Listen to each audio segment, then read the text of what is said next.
जय भीम, जय भारत, जय संविधान साथियों। मैं हूं न्यू दिशा चैनल से आपका दोस्त दीपक दीवाना।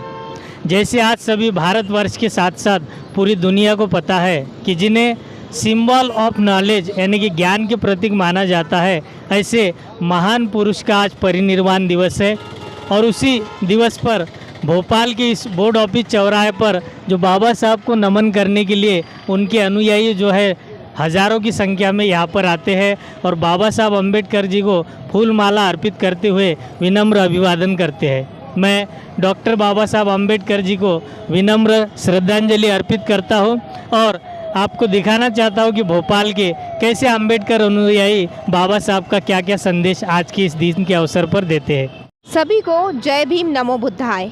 मैं रजनी बौद्ध, भोपाल मध्य प्रदेश से। मैं एक पत्रकार हूँ और बहुत समय से साहित्य के लिए काम कर रही हूँ और बहुजन साहित्य की बिक्री भी करती हूँ। आज हमारे विश्व रत्न डॉक्टर बाबा साहब आम्बेडकर का महापरिनिर्वाण दिवस है और इस दिवस में मैं उन्हें श्रद्धांजलि अर्पित करते हुए भारत की सभी नारियाँ, चाहे वो किसी भी धर्म की हो, किसी भी जाति वर्ण की हो, आज उनके प्रति श्रद्धा भाव रखते हुए जो उन्होंने अपने अधिकार दिए हैं, संविधान में जो नारियों को अधिकार दिए हैं, वो उनके प्रति जागरूक हो, ज़्यादा से ज़्यादा संविधान पढ़े और अपने अधिकारों को समझे, उन्हें जाने और अपना जीवन गरिमापूर्ण, जो बाबा साहब कहते थे कि महिलाओं को बड़े गरिमापूर्ण जीवन जीना चाहिए, तो आज वो गरिमापूर्ण जीवन आज के वर्तमान संदर्भ में भी उतना ही हमारे लिए मायने रखता है।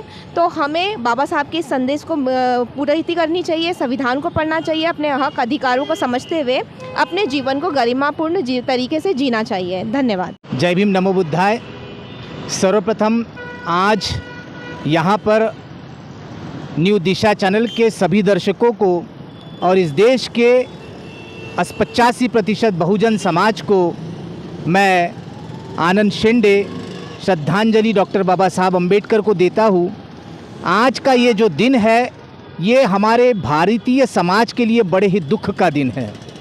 आज ही का वो दिन था जिस दिन बाबा साहब हमें छोड़ कर के चले गए। बाबा साहब का जो सपना था वो आज तक अधूरा है। बाबा साहब ने जाने से पहले 1956 में जब दीक्षा ग्रहण करी थी, तब बाबा साहब का एक सपना था कि संपूर्ण देश को मैं बौद्ध में बनाकर जाऊंगा, पर आज भी ये सपना अधूरा है। तो कहीं ना कहीं ये जिम्मेदारी जो बनती है, ये हम सभी लोगों की मिलकर बनती है कि बाबा साहब जो इतने ज्ञानी थे, जो इतने विद्वान थे, जिन्होंने सभी धर्मों का ज्ञान लेने के बाद एक निर्णय लिया कि इस देश को और सारे पीड़ित शोषित समाज को जिस समाज की आवश्यकता है, जिस धम्म की आवश्यकता है, वो तथागत बुद्ध का वो धम्म था, बौद्ध धम्म था जो हमें दिया।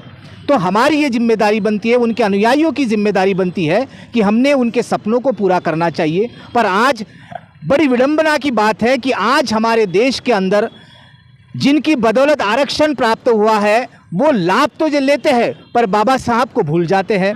इस देश का जो 85% महिला समाज है, जिनको हक और अधिकार बाबा साहब की बदौलत मिले हैं, वो भी आज बाबा साहब को मानने को तैयार नहीं है। बड़ी विडंबना की बात है। पर ऐसा लगता है कि कहीं ना कहीं आज लोगों में धीरे धीरे ही सही वो जन जागृति आ रही है। लोगों को समझ में आ रहा है कि बाबा साहब और बाबा साहब का जो दिया हुआ संविधान है, ये इस देश के लिए, इस देश के रहवासियों के लिए कितना आवश्यक है। तो हम सभी की ये जिम्मेदारी बनती है। आज उनके महापरिनिर्वाण दिन पर हम सभी लोगों ने निर्णय करना चाहिए कि बाबा साहब की संविधान को बचाने के लिए हम अपनी अंतिम सांस तक लड़ेंगे और किसी में ऐसी हिम्मत नहीं होने देंगे कि वो बाबा साहब के संविधान को खत्म करने के बारे में सोचे। ऐसी ताकतों को हम सब लोग मिलकर हटाएंगे, उनको हटाने का प्रयास करेंगे और यही हमारा अंतिम निर्णय होना चाहिए कि ऐसी ताकतों को हमने रोकना चाहिए। आज पुनः एक बार मैं अपनी ओर से बाबा साहब को श्रद्धांजलि अर्पित करता हूँ। जय भीम, नमो बुद्धाय। मेरा नाम नानक बौद्ध सातनकर, जब बुद्धिस्ट सोसाइटी ऑफ इंडिया जिला शाखा महासचिव का मैं महासचिव हूँ और इसके अंतर्गत मैं आज 1979 से काम कर रहा हूँ और मैं भारतीय बौद्ध महाशाखा के तत्वाधान से जो काम कर रहा हूँ, वह आज संकल्प लेता हूँ और मैं सबको संदेश देता हूँ बहुजनों को कि आज संकल्प लीजिए कि बाबा साहब ने जो हमारे लिए कार्रवाई यहाँ तक लाया है, उसको हम करके दिखाएंगे। तन मन और धन से, बोलने से काम नहीं चलेगा। इसको हमको आचार विचार मतलब हमको आत्मसात करना है। आत्मसात करने के बाद में तब बाबा साहब का मिशन चलेगा। ये हमारा संकल्प है जो संविधान के तहत हमको आज जो इतनी फैसिलिटी मिली ये बाबा साहेब के तहत मिली है। और आज जो संकल्प करेंगे तभी बाबा साहब का मिशन होगा। आज 75 साल हो गए, परंतु हमको जो फैसिलिटी संविधान के तहत मिलना चाहिए वो नहीं मिल पा रही है। जब तक हम संगठन के रूप में काम नहीं करेंगे तो मैं सबसे निवेदन करता हूं कि आज संकल्प लीजिए और एक संगठन और पंचशील के झंडे के नीचे कसम खाइए, संकल्प लीजिए कि हम बाबा साहब का मिशन पूरा करेंगे। जय भीम, जय भारत, जय संविधान।